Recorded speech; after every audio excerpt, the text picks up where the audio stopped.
Hola a todos y todas. En primer lugar, dar las gracias a la organización de este necesario congreso por haberme invitado a hacer una comunicación. Mi nombre es Salud y ahora mismo doy clase a futuros maestros de infantil y primaria en la Universidad de Córdoba. Mi propuesta parte de una reflexión, casi una crisis, respecto al contenido de mis clases que aparece en la guía oficial de la asignatura que imparto en cuarto curso de grado de educación primaria, mención de necesidades educativas específicas. Esta asignatura, que es optativa, trata sobre la respuesta educativa que se debe ofrecer al alumnado con necesidades específicas de apoyo educativo. La asignatura, a lo largo de 2 bloques y 6 temas, desarrolla el protocolo propuesto por la Junta de Andalucía en el abordaje del alumnado con necesidades educativas especiales y específicas. Se trata, según mi punto de vista, de un encorsetado planteamiento con dos opciones de currículum, uno básico y otro inferior denominado de formación básica obligatoria, lleno de adaptaciones significativas y no significativas, eliminando temas y objetivos a diestro y siniestro y con modalidades de escolarización para tener a los alumnos bien ordenados desde la A a la D. Todo esto choca con las consideraciones de la Organización de las Naciones Unidas para la Educación, la Ciencia y la Cultura, por todos conocida como la UNESCO, que acusa a nuestro país de tener un sistema educativo al que le falta mucho para llegar a ser inclusivo. La inclusión es el ideal de la educación según los modernos cánones educativos. Entonces, si yo formo futuros maestros con aspectos nada inclusivos de la respuesta a la diversidad, ¿estoy haciendo bien? Un poco de historia de mi paso por la Facultad de Ciencias de la Educación.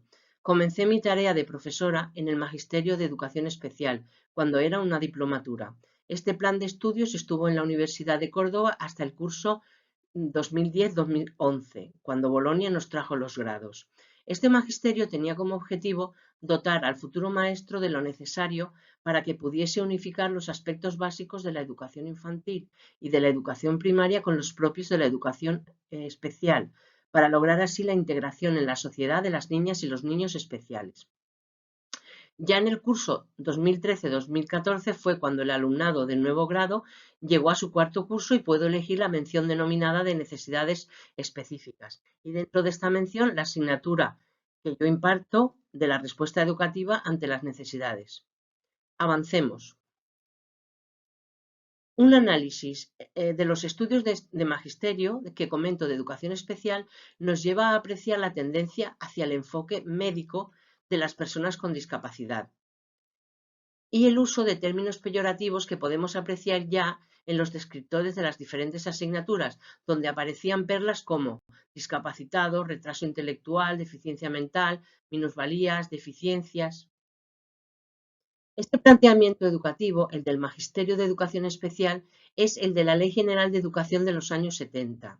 Es la primera norma que se ocupó de la transformación de la educación especial y creó un sistema educativo paralelo al ordinario en el que, atención a los términos, atender al deficiente.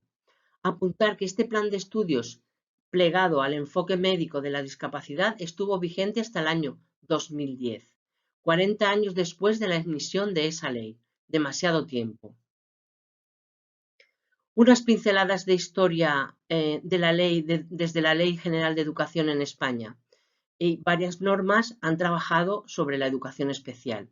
La Ley General de Educación introdujo la educación especial, como ya he dicho, como una modalidad propia del sistema educativo, responsabilizando al Ministerio de Educación respecto a la dotación de recursos, estableciendo procedimientos de diagnóstico y formación del profesorado. La intervención educativa era una acción homogeneizadora, por lo que la escuela ordinaria, más que integrar, segregaba. En 1985, el Real Decreto de Ordenación de la Educación Especial traslada al ámbito educativo los principios consagrados en la Ley de Integración del Minusválido, principios como normalización, sectoralización en la atención educativa, integración social e individualización. La LOCSE, más adelante, marca el fin de la era de la educación centrada en el déficit, al introducir el término de necesidades educativas especiales, término acuñado por Mary Warnock en el informe que lleva su nombre y que constituye la base del principio de atención a la diversidad en nuestro sistema educativo. En mayo de 2006 se aprueba la Ley Orgánica de Educación. Quizá lo más destacable de esta norma sea la definición que ofrece en el artículo 37 de alumnado que presenta necesidades educativas especiales. Sería aquel que requiera por un periodo de su escolarización o a lo largo de toda ella determinados apoyos y atenciones educativas específicas derivadas de discapacidad o trastorno grave de conducta, en la que se incluía también a los alumnos en situación social o cultural desfavorecida. Sin embargo, lo verdaderamente significativo de esta ley es la introducción por primera vez del término inclusión, hecho que supone un gran paso cualitativo respecto al concepto de integración. A nivel mundial, y aunque el lugar elegido fue nuestro país, en 1994 se celebró una conferencia sobre necesidades educativas especiales, acceso y calidad. Ya en ese momento, los representantes de 92 gobiernos y 25 organizaciones internacionales aprobaron un marco de acción que estimulaba a los centros educativos y a los sistemas educativos a acoger a todo el alumnado, independientemente de sus características físicas, intelectuales, sociales, emocionales, lingüísticas o del tipo que fuere. Se menciona en este momento la orientación inclusiva, hacia donde se indica que los sistemas educativos deberían enfocar sus esfuerzos. España aceptó el compromiso, aunque la enseñanza ofrecida a los futuros maestros estaba basada en leyes antiguas y obsoletas, y siguen estando. Más adelante en el tiempo se enfatiza y avanza más en la inclusión. Un cambio muy fuerte es necesario en toda la sociedad. La Convención de los Derechos de las Personas con Discapacidad hizo un llamamiento a nuestro país, a España, porque se continúa con la exclusión y segregación en la educación. En 2011, el Comité de las Personas con Discapacidad emite un informe en el que se considera que la información disponible revela violaciones al derecho de la educación inclusiva y de calidad, principalmente vinculadas a la perpetuación, pese a las reformas desarrolladas, de las características de un sistema educativo que continúa excluyendo de la educación general, especialmente a personas con discapacidad intelectual o psicosocial y discapacidades múltiples.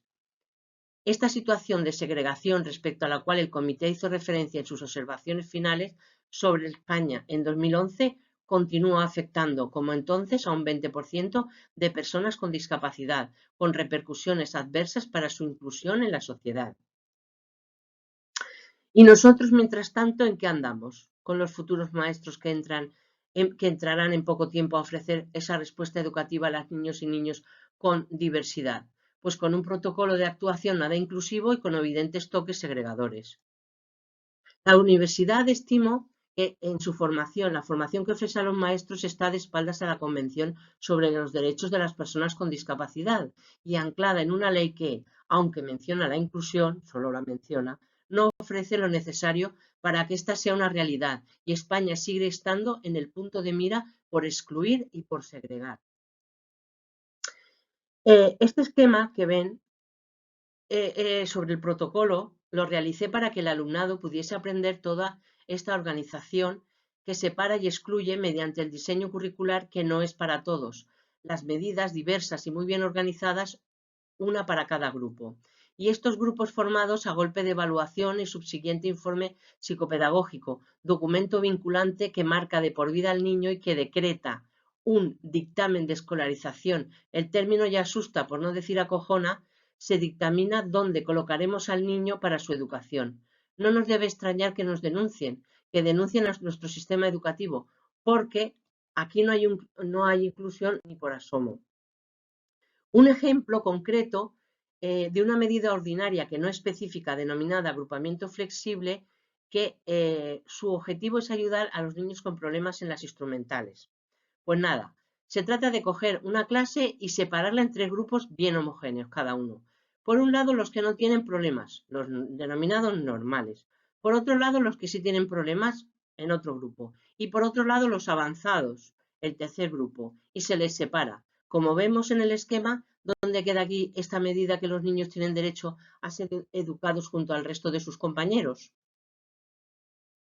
Bueno, todo este es mi planteamiento y mi reflexión, que quiero concluir diciendo que no me parece lícito ni ético ni aporta calidad a la formación de los futuros maestros continuar enseñando contenidos que se apartan de las recomendaciones de los expertos de todo el mundo. Tendremos que cambiar el enfoque y dotar a estos futuros maestros de la apertura mental suficiente para creer que en un aula, con toda la diversidad que ello implica, el maestro, aunque no esté respaldado por leyes, subvenciones o caros recursos, es poderoso, porque puede incluir a toda esa maravilla de diversidad que se plasma en niños de carne y hueso y que merecen todos ser queridos mientras son educados. Hola a Muchas todos. gracias por su En primer atención. lugar, dar las gracias a la organización de este necesario congreso. Necesario porque, ¿qué hay más importante que las personas en sus etapas más vulnerables, como son la infancia y la adolescencia? Mi nombre es Salud y ahora mismo doy clase a futuros maestros de educación infantil y primaria. Hola a todos. En primer lugar, dar las gracias a la organización de este necesario congreso. ¿Qué hay más importante que las personas en sus etapas más vulnerables, como son la infancia y la adolescencia? Mi nombre es Salud y ahora mismo doy clase a futuros maestros de educación infantil y primaria en la Universidad de Córdoba.